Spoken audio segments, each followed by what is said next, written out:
Memperingati HUT Kabupaten Muba yang ke-66, pemerintah Kabupaten Muba akan kembali menggelar kegiatan Muba Expo di lapangan Terminal Randik 28 September mendatang.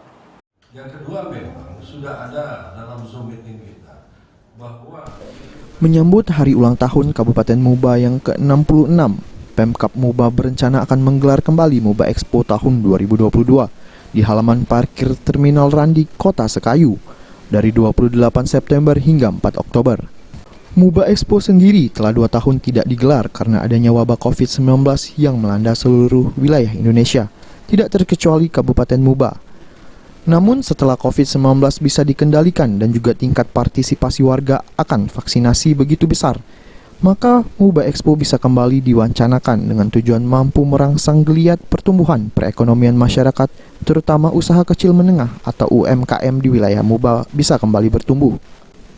PJ Sekda Muba, Musni Wijaya dalam rapat pembahasan Muba Expo berharap agar seluruh stakeholder bisa saling bahu-membahu, bisa melakukan Muba Expo dengan aman dan lancar. Ruzi Iskandar, PAL TV.